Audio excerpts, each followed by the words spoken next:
मई 26 हमारी प्रतिदिन की रोटी मिनिस्ट्रीज की ओर से आप सभी को सलाम।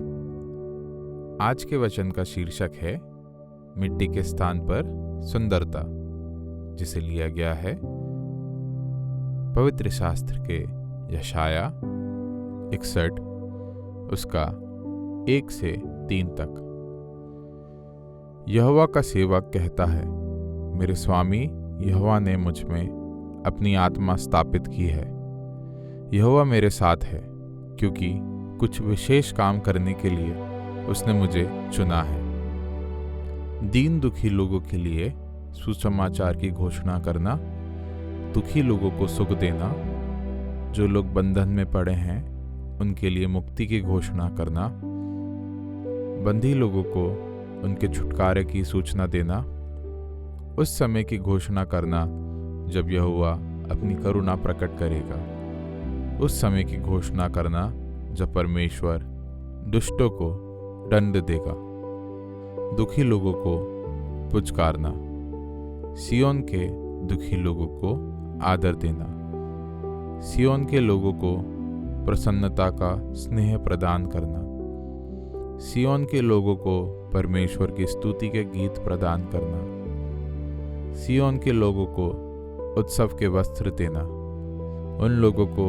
उत्तमता के वृक्ष का नाम देना, उन लोगों को यहोवा के अद्भुत वृक्ष की संज्ञा देना। एक शाम मैंने अपने घर के पास एक खाली जगह पर मिट्टी के साफ सुथरे हिस्से देखे। प्रत्येक हिस्से में छोटी हरी पत्तियां थी, जिनमें छोटी कलियां बाहर झांक रही थी। अगली सुबह मैं अपनी राह पर रुक गई, जब मैंने देखा कि उन हिस्सों में खूबसूरत लाल ट्यूलिप उग रहे हैं।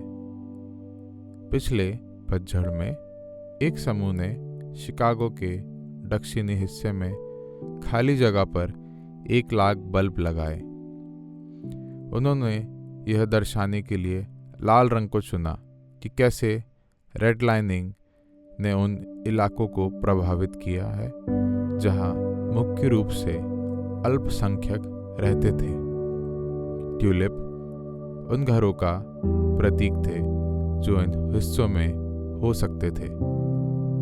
परमेश्वर के लोगों ने कई चुनौतियों का सामना किया था, अपनी मातृभूमि से निर्वासित होने से लेकर पुनर्वितरित जैसे भेदभाव तक। फिर भी हम अब भी आशा पा सकते हैं। यशाया ने निर्वासन के दौरान इस्राएल को याद दिलाया कि परमेश्वर उन्हें नहीं छोड़ेगा।